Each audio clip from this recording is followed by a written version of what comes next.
Xayrullo aka, haligi shofyorlarga 12 balli qonun qoidasi kiritildi. Ha. Xabaringiz bor, ha? Aha. Shunga nima deysiz? 12 ballgacha odamlar, o'sha shofyorlar tushgandan keyin u bepulga emas, yaxshigina million pul to'laydi. Keyin oxirida o'sha haydovchilik guvohnomasidan ham mahrum qilinadi. Shunga nima deysiz? Bu qanchalik to'g'ri, qanchalik noto'g'ri? To'g'riligi to'g'ri tomondan boshlaylik, birinchi plyus tomonlardan. Xo'p. To'g'riligi shundaki, bu ancha o'sha haydovchilarni yana ham hushyor tortiryapti. Qoidabuzar haydovchilarni konditsionerga yoqib qo'ysangiz bo'ladimi? Qoidabuzar haydovchilarni sonini kamayishiga xizmat qilyapti.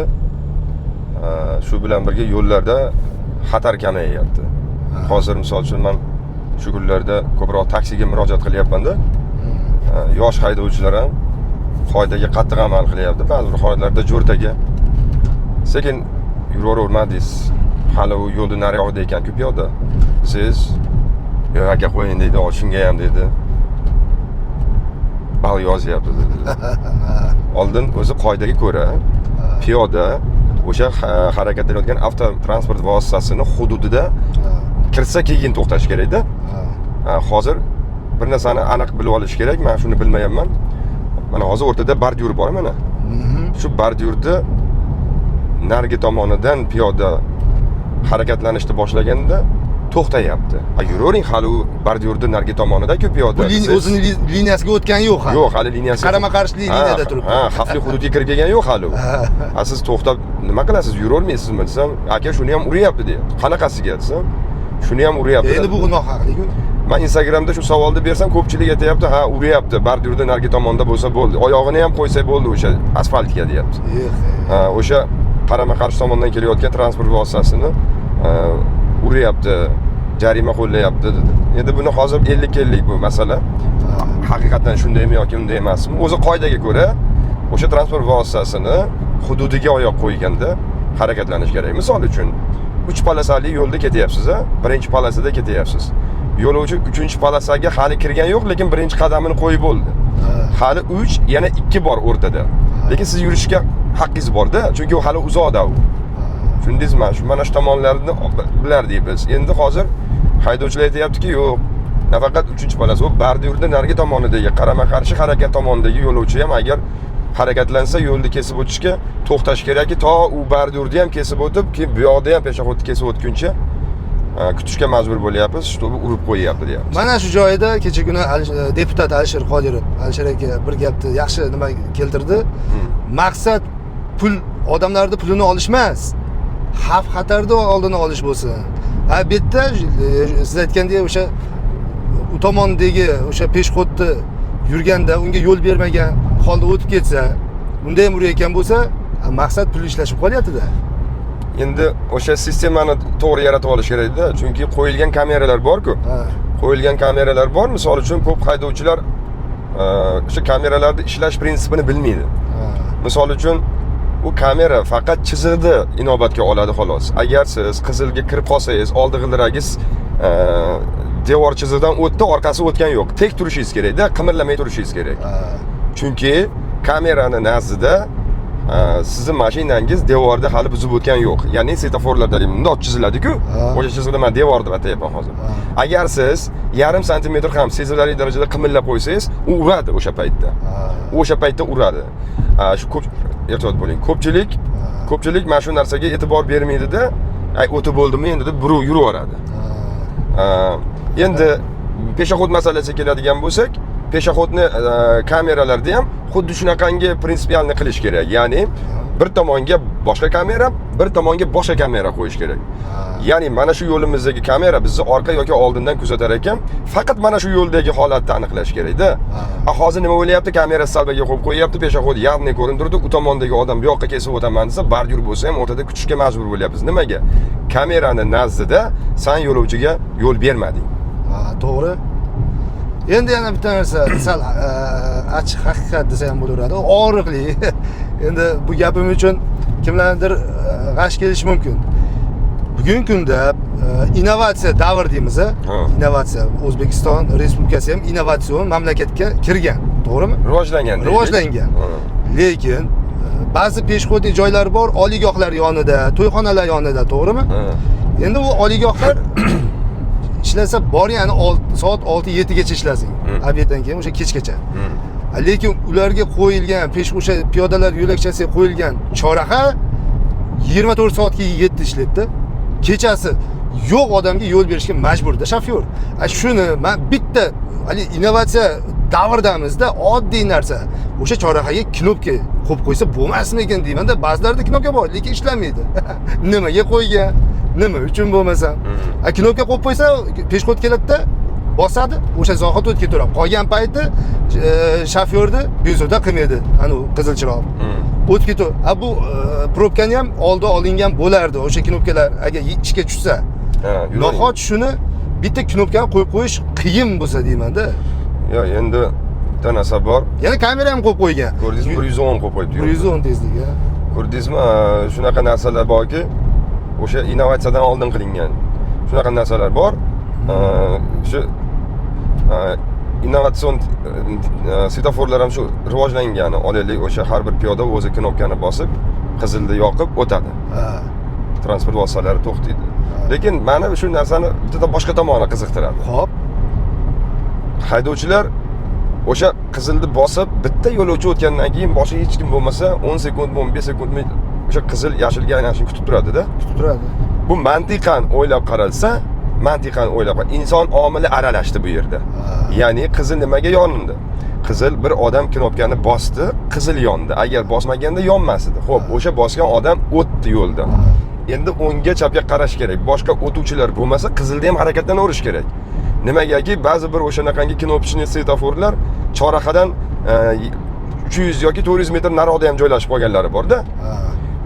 Haligi 15 sekund qizil yonishini hech kim bo'lmasa ham yashil yonishini kutib o'tirgan mashinalar borib choraxada shunaqangi bir probkalarni hosil qilyapti-da. Men misol uchun biror marta shunaqangi holatlarda to'xtab turmaganman. Knopkani bosib yo'lovchi o'tib bo'ldimi, hudud bo'shadimi, qizil bo'lsa ham yurib ketaverganman. Hech qachon menga qizilda o'ting degan jarima kelmagan. Endi u davr dedi. Yo'q, mana shu kecha emas, 5-6 oy yoki 3 oy oldin ham. Baribir ishonch yo'q-da bu kameraga. Endi ishonch yo'q, lekin mana shu narsani davlatimiz, shuni deputatlar shu narsani, bu juda katta masala, buni ko'tarish kerak deputatlar. O'rtoqlar, inson omili bilan boshqariladigan svetoforlarni amal qilish ta'sirini qayergacha qo'yamiz? Qizil yana yashilga aylangunchami yoki 20 soniya vaqt beradigan qizil yonganda yo'lovchi o'tib bo'lgandan keyin ham o'sha qizilligida ham harakatlanaversinmi agar boshqa yo'lovchi bo'lmasa? Bu probkalarni keltirib chiqaryapti degan savolni o'rtaga tashlash kerak-da. O'zi prezidentimiz qizlari mana yaqinda svetoforni kamaytir deyapti. Probkani oldini olish chorasini ko'rib o'zi qiynalishyapti. Yana bu yoqda mamlaqa qizil majbur to'xtab turish. Endi bunga biz tayyor emasmiz. Svetoforsiz yo'laklar trassalar qilish uchun alohida boshqa trassalar qilish kerak. Mana misol uchun o'sha olaylik Dubayga borsangiz, Moskvaga borsangiz, shunaqa Istanbulga borsangiz, katta megapolislarda, hatto Toshkentda ham yo'qda bu narsa. Toshkentda ham o'sha katta halqa yo'lda ham svetofor bor baribir. Shu megapolislarga borsangiz, e'tibor bergan bo'lsangiz, birorta svetofor yo'q. Chunki birinchi darajali yo'lda svetofor qilinmaydi. Ikkinchi darajali yo'llarga o'tishda bor va ikkinchi darajali yo'llarda bor svetofor. Keyin misol uchun Dubay misolini olaylik. Dubayda ham juda ko'p choraxalarda har 200 metrda choraxalar, har 200 metrda kvartalli choraxalar bor. O'sha choraxalarga svetofor qo'ymagan. Kichkina kruglar qilib qo'ygan. 10 qo'l qoidasimi, shap qo'l qoidasimi harakatlanib yuraveradi. Mashina to'xtamaysiz. Faqat o'sha siz yo'l berishingiz kerak bo'lsa, keyin to'xtaysiz. Agar yo'l berishingiz kerak bo'lmasa, to'xtamaysiz. Hech qaysi o'sha kvartalli choraxalarda svetofor yo'q. Men shunga hayron qolaman. O'shancha probka yo'q, mashina yo'q o'xshaydi Dubayda xuddi. Bo'lmasa, qancha mashina bor Dubayda. Xo'p, haligi boshidagi gapimiz sal nima bo'lib ketdi? Aniqlik kiritib o'tib ketmadik, shuni tugatib qo'ying. 12 ball. Endi 12 ball tizimda endi yaxshi tomonini gapirdik mana. Xo'p. Odamlar qo'rqib ham shu kamroq qoida buzishga harakat qilyapti. Avval Zohir aytgandek, oldin sariqda harakatlansa, hozir yashil yonsa ham yashil bo'lmaguncha yurmayapti-da. Yur desangiz yuradigan bo'lyapti-da. Endi minus tomonlariga keladigan bo'lsak, 12 ball tizim bizni O'zbekistonga juda kam. Buni 12 ball emas, hech bo'lmasa bir 25 ball qilish kerak. 12 ball haydovchini erkatoyligi uchun, 13 ball yo'llarimiz talabga javob bermasligi, har bitta o'sha ijtimoiy maishiy binolarda, xizmat ko'rsatish shoxobchalarida stoyankalar yo'qligi. Xo'p. Transport vositalarini bemalol to'xtab bir joyga qo'yib, ishini 5 minutga bo'lsa ham bitirib keladigan yo'l chekkasida to'xtash joylari yo'qligi, o'sha xizmat ko'rsatish, olaylik aptekami, supermarketlardami, stoyankalarda hammasi ham stoyankali emasda hozirgi kunda. Yerdan yutish maqsadida stoyanka qilmayapti. Shu narsalarning yo'qligi, to'xtash mumkin emas belgisini ko'pligi, ikkalasi qarama-qarshilikda haydovchi, men kimga o'xshataman bilasizmi hozir O'zbekistonda haydovchilarni? Hali koreyskiy serial bor-ku. Nima? Hozir yodimdan chiqib qoldi. Kim ketardi? Kalmar o'yini. Kalmar o'yini serialiga o'xshataman. To'xtading, izleysan, короче. To'xtading yoki yurmading. Yoki yurmading, o'lding. Hali qimirlab olsa tars etib otib tashlaydi-yu. Bizda ham shunaqa Chorrahada devorga chiqib qolgan mashina, chiziqning ustiga oldi baloni chiqib qolgan mashina sal qimirlab qo'ysa tars etib otadi. Shu Kalmar o'yiniga o'xshataman. Bu narsani o'sha Kalmar o'yinini bir deputatlarmi, shu qoida qonunlarni joriy qiladigan senatorlar bir o'sha filmni ko'rish kerak. Haqiqatan ham xo'p, mayli radarlarga chidaydi xalq, boshqa xavf-xatarni olish maqsadida, lekin ming bor uzr agar gaplarim qattiq tegib ketsa, shaxsan men o'zim Farg'ona shaharda yashayman, lekin shaharning o'rtasida shunaqa chiroyli yamalar bor, shunaqa uyatli yamalar bor. Nimaga to'g'ri yama emas, u cho'kib ketgan. Yo'q, cho'kib ketgan, juda xunuk. Yana mayli, bu ochiq haqiqat, so'z erkinligi davrida biz gapirish kerak buni. Gapirmasak boshqa kim gapiradi-da? Haligi nima deydi? Shaharning o'rtasi bo'lib turib, yana hali yamachalarni yamab qo'yishadi. Yamama, uni birato'la o'pirib tashab, sifatsiz yo'lni sifatli qilib qo'ygan uni. Garmoshka yo'llar, eng qizig'i markazning o'rtasida, bir chekka hududlar ham emasda. Hayron qolasizda, nahot shu nazoratga oladigan odam yo'q. Misolda, mana shu yo'llar, yo'l pul topyapti-ku. Ras yo'l pul topyaptimi? Bu yo'lni chiroyli qilib xalqqa berish kerak. Odamlar oldingidaqa madaniyatsiz, bir odobsiz qilib haydagan yo'q. Oldingidaqa nima deydi? Qo'poqla aytganda bezdellik, bir bespredel chopirlar yo'q. Hamma qonun qoidaga amal qiladigan qo'ygan, chiroyli minadigan qo'ygan, ayniqsa Farg'ona shaharida. Endi men Farg'ona shaharlik bo'lganim uchun bilganim uchun aytyapman. Boshqa shaharda aytsam, sen qayerdan bilasan deyish mumkin-da. Shuning uchun men bilgan yo'llarimni aytyapman. Bu yo'llarni tekis chiroyli qilib menimcha qilish kerak. Bizni yo'llarni tekis qila olmaydi. Chunki yo'l qurilish sohasida mutaxassislar ishlamaydi-da, tushunyapsizmi? O'z ishini mutaxassislari. O'z ishini mutaxassisi olish uchun olaylik, men u odamlarni obro'sini pastga urmoqchi emasman. Ya'ni yo'l qurilishida ishlaydigan ustalar oldingi davrda UPK degan bir o'quv maskani bo'lardi. Qurilish sohasiga mutaxassis yetkazib beradi. Olaylik, suvoqchi yetkazib berardi, ganj ustasi yetkazib berardi, kraskachi yetkazib berardi, yo'l quruvchini yetkazib berardi. Yo'lni qurishda necha santimetr nima bo'lish kerak, tagi qanaqa bo'lish kerak, nima qilsa cho'kmaydi, nima qilsa asfalt 70 tonnali mashinalarni ham ko'taradi degan savolga o'sha UPKda javob beradi-da. Hammasi hisob kitobini qiladigan odam. Endi hozir unaqa UPKlar yo'q hozir. Yo'q-da, misol uchun yo'q. Maktabni bitirib, hozir kollejga o'qishga kiryapti-ku. O'sha UPKga borardi ko'pchilik. Misol uchun, meni akam 72-yil bo'lsa, o'sha akamlar UPKda o'qib, o'sha naqqoshlikni o'rgangan, hunar o'rganib chiqqan. Endi hozir unday emas. Hozir obodonlashtirishda ko'cha supurib yurgan erkakni ham, aka ko'cha supurib yurasanmi?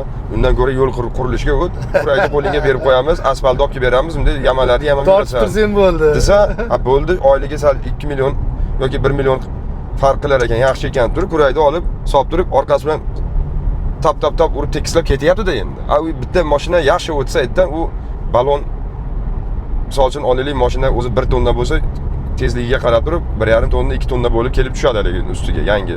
U yana cho'kadi.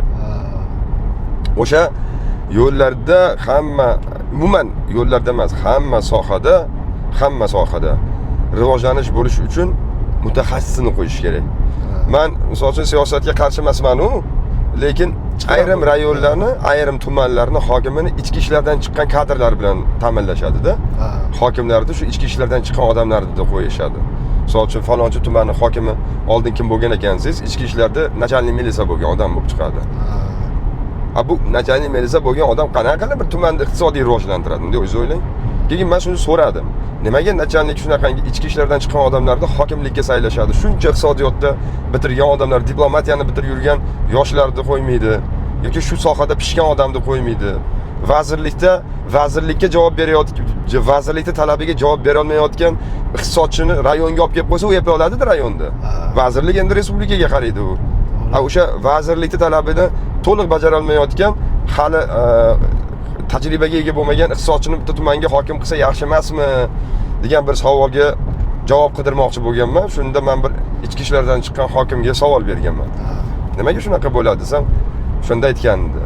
Tumanda iqtisodiy tomondan rivojlanishi asosiy masala emas. Tumanda aholini tinchlik, xotirjamligini ushlab turish, odamlar orasida har xil fitna yoyib, zabastovkalar tashkil qilmaslik uchun hokimlarni ham shunaqa bir mutaxassisdan qo'yadi deb eshitgandim.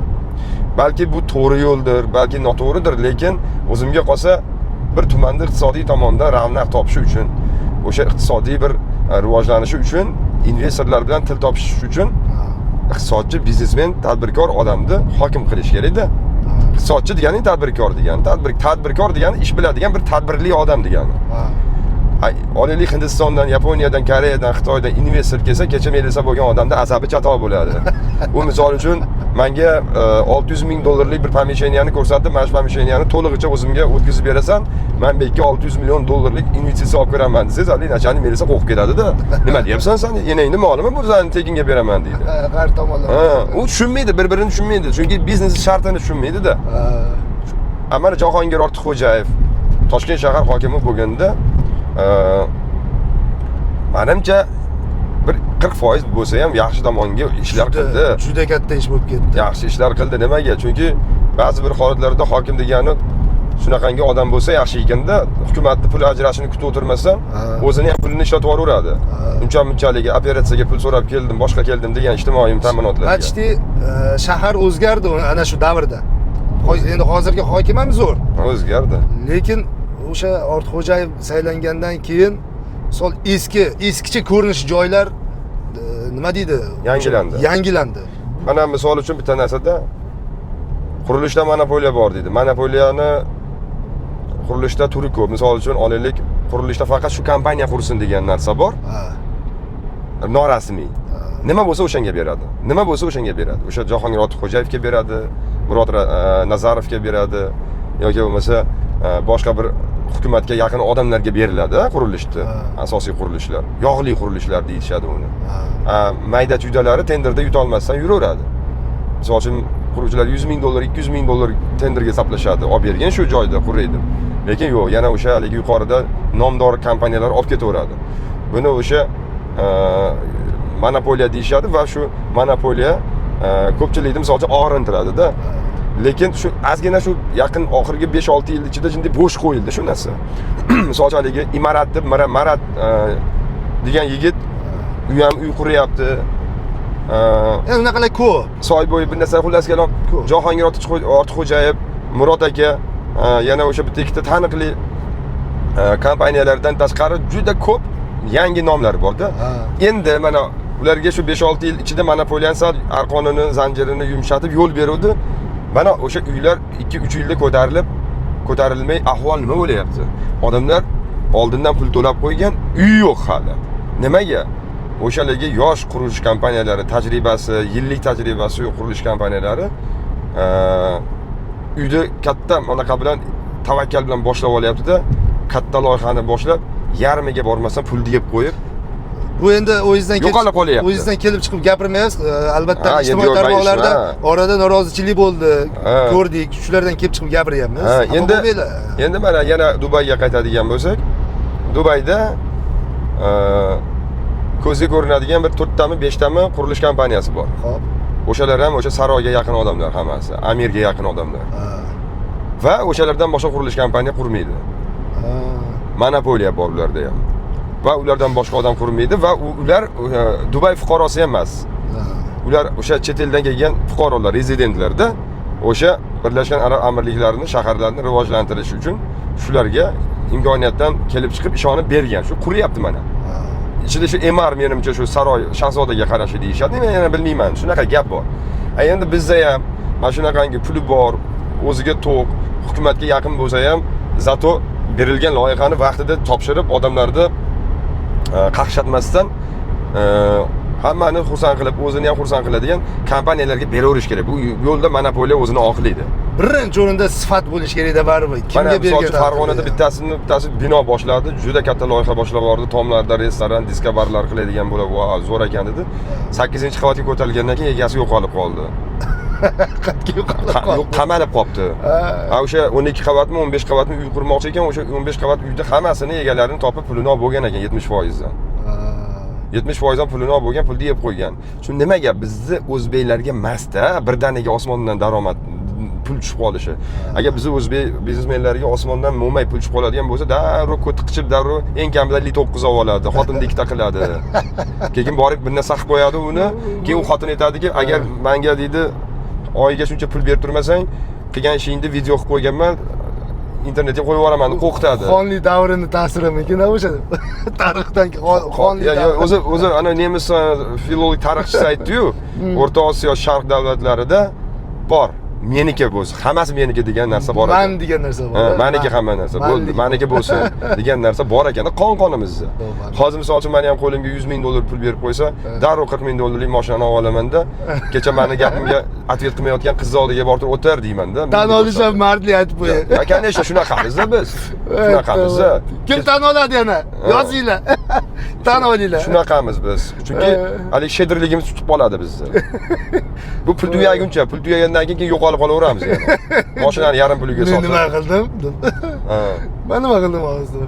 O'shanaqa odamlarimiz. Biz o'zbek xalqi biz shunaqangi bir buni boshqacha nomlash kerak. Xotinvoz yoki pulni uvol qiladigan nokas degandan ko'ra puli ko'paysa shedri bo'lib qoladi. Qo'li ochiq bo'lib qolishga yoyaylik, yaxshi ma'noda. O'zi xalqimiz qo'li ochiqda. Xalqimiz qo'li ochiq, o'sha yo'q bo'lsa ham kambag'alni uyga kirsangiz, baribir bir dona non bilan choyib qo'yadi. Yo'q joydan mehmon qiladi.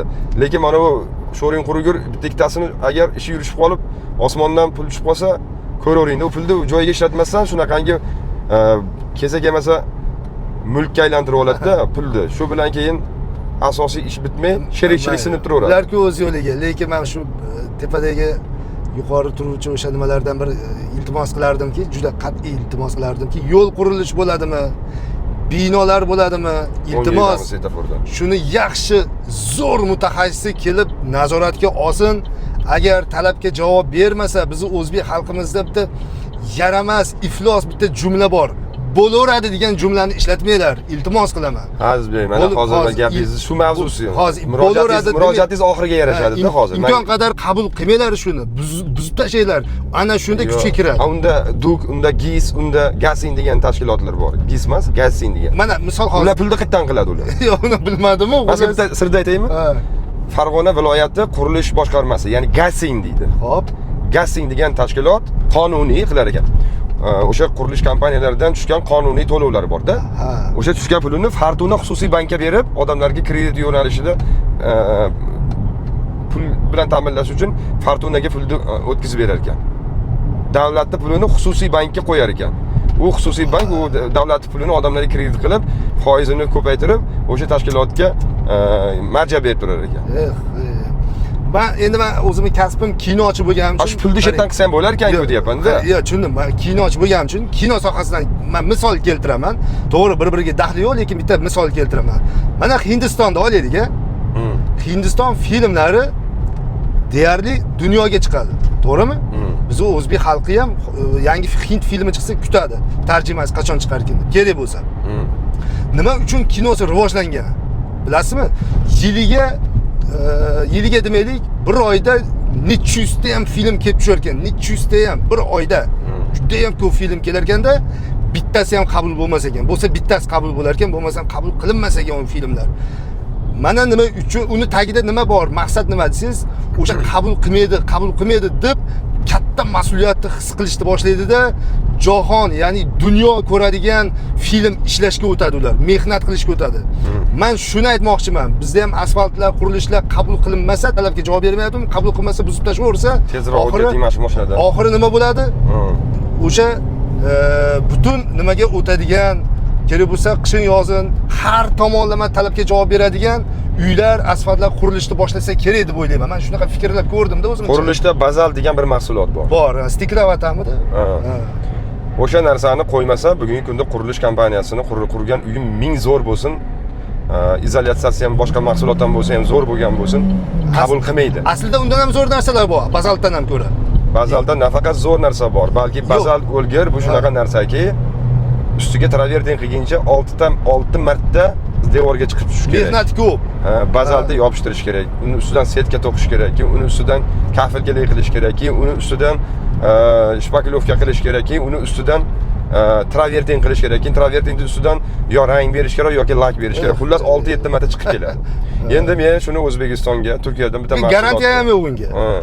Turkiyadan bitta mahsulotni olib kelib, mana bazaltni vazifasini bajaradi.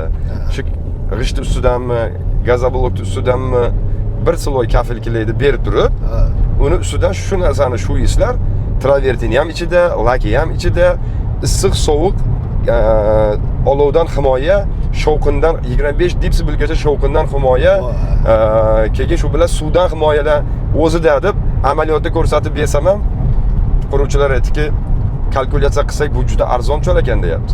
Lekin buni bazalt qilmasak qabul qilmaydi deyapti. Bazaltni qilish uchun $20 pul sarflasa 1 kvadratiga. Haligi Turkiya mahsulotini qilish uchun $8 pul sarflaydi. $8lik mahsulotni ham mehnat turi oz, ham foydali koeffitsiyenti ishonchli va ko'proq. Bazaltga esa yonadi, ko'chadi, suv o'tkazadi, havo o'tkazadi, o'tkazmasa o'tkazmaydi uydiga. Va mehnat turi ko'p va qimmat. Lekin shuni qilishga majbur. Nimaga? Chunki bu hukumatga yaqin odamlarning mulkida bu. Mana qilmasang, shuni qilmasang bo'lmaydi deydi. Shuni mana Marg'ilonda deyman, Namanganda bitta rayonda bir 5 qavatli domlar quribdi, 5-6 ta. Qoidaga ko'ra Ohangaronda chiqadigan qanaqadir gazoblok bor ekan. O'sha gazoblokdan uy qurilsa, qoidaga ko'ra qonun doirasida agar olib qaraydigan bo'lsak, bazalt qilish shart emas ekan. Ustidan shunchaki dojdoviy travertin qilib qo'ysa bo'ldi ekan. Nimaga? Chunki uni gazoblokni o'zi izolyatsiya ekan. Mahsulotda. Gazoblok qilish mantiqsiz ekan buning ustidan. O'shandan quritdi, qoidaga ko'ra quribdi. O'sha dojdoviy shu vaqtda, ya'ni travertin bilan devorda fasadini qilib topshirsa, viloyat gazsingidan kelib turib travertin tagida nima bor desa, Ohangarondan chiqqan mana shu formulali gazoblokdan qilganman desa, nega bazalt qilmadi desa, mana unda ko'rsatib qo'yilgan-ku sizlarning kitoblaringda, qonunda. Bu bo'lsa bu bo'lish shart emas. Bittasi bo'lsa bittasi bo'lish shart emas degan qoida bor-ku. Desa, yo debdi, qabul qilmaymiz debdi. Uyda hammasini fasadini buzasan, bazalt qilasan qaytadan. Endi quruvchi aytayaptiki menga. Aytayaptiki, ana Turkiyadan olib kelgan mahsulotingiz deyapti, tasdiqlanmadimi deyapti. Yo'q desam, hozir dom shunaqa chiroyli turibdi-da. Fasadini buzib tashlab bazalt qilar ekanman-da yana qaytadan. Endi o'sha odam qildi-da shu ishni. Keling, men bir ish qilamiz hozir. Tasavvur qilaylik, balki o'sha hukumatga yaqin odamlarning xabari yo'qdir bu narsadan. Bor, nimaga yo'q? Agar yo'q deb o'ylaylik, xabari yo'q. Yo'q, misol. Xabari yo'q deb o'ylaylik, shu agar videoni ko'rib, mana shu mahsulotga qiziqqan bo'lsa, xayrlakaga bir nima qilinglar, aloqaga chiqinglar, ana shu narsa bilan tanishtirsin. Yo'q, endi bo'lishi mumkin. Kerak emas, yaxshi. O'zbekiston loyiq emas bunga, tushunyapsizmi? O'zbekiston loyiq. Nima? Ustalari ham, quruvchilari ham, o'sha qurilish vazirligida o'tirganlar ham loyiq emas bunga. 56 ta davlat ko'ziga to'ti yoqil ishlatayotgan mahsulotga O'zbekiston loyiq emas. O'zbekiston emas, qurilish sohasidagilar loyiq emas. 56 ta davlat, rivojlangan davlatlar. Kolumbiyada chelaylab yomg'ir yog'adi. Buni nima deydi bilasizmi? Bizda jala deydimi? Jala quyish. Ularda haligi bir narsa deydi ekan. Summomi bir nima deydi ekan, chelaylab yog'ar ekan. Tomda o'sha bilan shu yapti. Shiperdan voz kechib yubordi. Shiperni oqizib ketadigan yomg'irlarda o'rniga o'shani ishlatyapti. Suvga ham mustahkam narsa deng bu. Albatta. O'tda yonmaydi, suvda cho'kmas ekan, erimas ekan. Nafas olar ekan, eng qizig'i u mahsulot. Qarang qanaqa. Misol uchun domda er-xotin urushadi, eshitib o'tirasiz. Uni qilsangiz eshitmaysiz. Nimaga? Chunki hozirgi O'zbekistonda ishlatilayotgan mahsulotlar izolyatsiya degan mahsulot, ichkaridan ham tashqaridan ham qilinganda 15 detsibelgacha ovoz yopadi xolos. Anavi qo'shinlarni jangi 20 dipsibil ekan. Ha, u 25 dipsibilga yopadi u deyapti. Agar o'sha mahsulotdan qilsangiz, O'sha mahsulotdan yashiqcha qilib ichiga iPhone'da baland muzikani qo'yib shunday qo'yib turib qopqog'ini yopadi, yo'qolib qoldi ovoz. Demak, o'sha mahsulotdan uyingizni anaqa qilsangiz, remont qildirsangiz, qo'shnilarim juda tinch qo'shnilar ekan deb o'ylaysiz. Ming urushqoq qo'shnilarning ichiga tushib qolgan bo'lsangiz. Qoyil. Xo'p, bugungi mavzuni tugatamiz, Xayrli aka. Mana shu mavzularimiz sizlarga ochiq, yaxshi yoqqan bo'lsa, like deb bosinglar va keyingi mavzularimiz qanaqa bo'lsin va qiziqarli mavzular bizdan Xudo xolasa chiqadi deb sizlarni qiziqtira olamiz degan umiddamiz. To'g'rimi? To'g'ri. Faqat like bosinglar, bizni qo'llab-quvvatlab turinglar, fikringlarni ochiq kommentariyada yozaveringlar. Bu hech qanaqa bir nimasi yo'q, zarari yo'q. Pul to'lamaysizlar, bepul like bosish. Like bosganlardan Alloh rozi bo'lsin. Sog' bo'linglar. Salomat bo'ling.